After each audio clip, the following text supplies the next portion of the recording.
চাকরি ছেড়ে 1 বছর ড্রপ দিয়ে এবং বাবার ক্যান্সার ধরা পড়ার পরেও ধাক্কা সামলেই ক্যাট 2023-এ ভারত সেরার রেজাল্ট করেছেন বাঁকুড়ার ছেলে সায়নদীপ চৌধুরী। 99.99% অর্থাৎ সেরাদের মধ্যে 0.01% মধ্যে রয়েছেন বাঁকুড়ার এই তনয়। দেশের সবচেয়ে কঠিন পরীক্ষাগুলোর মধ্যে অন্যতম ক্যাট অর্থাৎ কমন অ্যাডমিশন টেস্ট। এই পরীক্ষায় ভালো ফল করলে তবেই সুযোগ মেলে দেশের সেরা আইআইএম কলেজগুলোতে। ইউপিএসসি এবং আইআইটির মতোই আইআইএম কলেজে এমবিএ করার স্বপ্ন কোটি কোটি যুবক যুবতীর। 2022 সালে ক্যাট পরীক্ষায় 99.49% থাকার পরও দেশের সেরা কলেজের সুযোগ না পাওয়ায় 1 বছর ড্রপ দেওয়ার মতো দুঃসাহসিক কাজ করেন সায়নদীপ। শুধু তাই নয়, চেন্নাইয়ের ভালো চাকরি ছেড়ে দিয়ে আরও বড় লক্ষ্যকে অর্থাৎ 2023 সালের ক্যাট পরীক্ষাকে নির্দ্বিধায় বেছে নেন তিনি।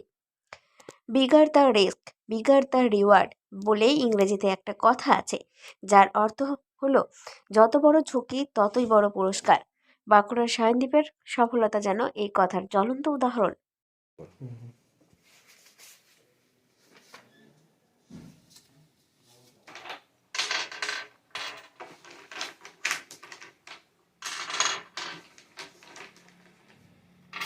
পড়াশোনা ছাড়াও দাবা খেলতে বিশেষ ভালোবাসেন সায়নদীপ চৌধুরী। এছাড়াও ক্রিকেট এবং ফুটবল খেলা দেখতে পছন্দ করেন তিনি। তবে পড়াশোনার কারণে সময় হয়ে ওঠে না খুব একটা। বাঁকুড়ার ছাত্রছাত্রীদের উদ্দেশ্যে সায়নদীপ জানান, ঘড়ি ধরে অনুশীলন করলে যে কোনো কঠিন পরীক্ষাতেই সফল হওয়া সম্ভব। কঠিন পরিশ্রমের কোনো বিকল্প নেই। চেন্নাইতে কাজটা ছেড়ে দেওয়ার পর তখন তারপরে আবার ড্রপ তার সাথে দুটোই একসাথে, মানে বিগার গোলটা চেস করার জন্য। বিগার গোল চেস করার জন্য আমি ফার্স্ট জবটা ছেড়ে দিয়েছিলাম, তারপরে যাতে প্রিপারেশনে আরও টাইম দিতে পারি। এই জায়গাটাতে সব থেকে বেশি সাপোর্ট কে করেছে? আমার সবচেয়ে বেশি সাপোর্ট আমার বাবা করেছেন। যখনই ছেড়েছিলাম জব তো অনেকজন সাপোর্ট দেয় না, বাট আমার নিজের বাবা অনেক আমাকে সাপোর্ট দিয়েছে। অ্যান্ড সবসময়ই চাইতেন যে ক্যাট এক্সামে ভালো করি। সো মানে এটা ফুললি আমি বাবাকে ডেডিকেট করতে চাইছি। আচ্ছা, আর একটা জিনিস যেটা ইনএভিটেবল, যেটা হচ্ছে যে বাবার ক্যান্সার ধরা পড়ে, সেটা সেই ঘটনাটা কিভাবে ঘটে আর সেটা কি কোনো প্রভাব ফেলেছিল প্রিপারেশন আর পরীক্ষাতে? তো এটা সেপ্টেম্বরের ফার্স্ট উইকে ধরা পড়েছিল। তো তখন আমরা মুম্বাই গেছিলাম, বাবাকে নিয়ে গেছিলাম। তো তো তখন ধরা পড়লো। দেন তখন আমি মোটামুটি 20 দিন মুম্বাইতেই ছিলাম।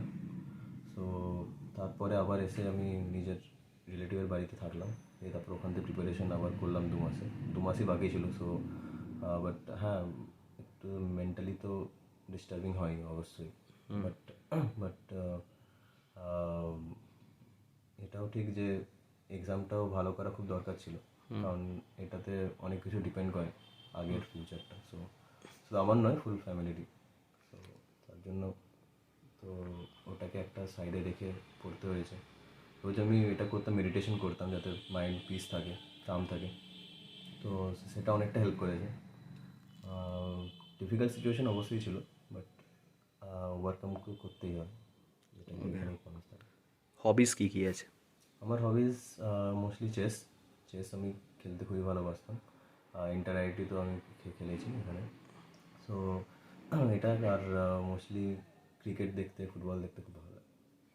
আচ্ছা, যারা বাঁকুড়ার যারা অ্যাসপিরেন্টস রয়েছে, বাঁকুড়া এডুকেশনের দিক থেকে অনেক কৃতী ছাত্রছাত্রী বেরিয়ে আসে বাঁকুড়া থেকে, তাদের উদ্দেশ্যে আপনি কী বলতে চাইবেন? তাদের কোন জিনিসটা খেয়াল রাখা উচিত ক্যাটের ক্ষেত্রে? তো ক্যাটের ক্ষেত্রে এটি খেয়াল রাখা উচিত যে অনেকজনের যারা ভার্নিকুলার মিডিয়াম থেকে, মানে বাঁকুড়া থেকে মোহাম্মদ শাহজাহান আনসারীর রিপোর্ট, 99 নিউজ বাংলা।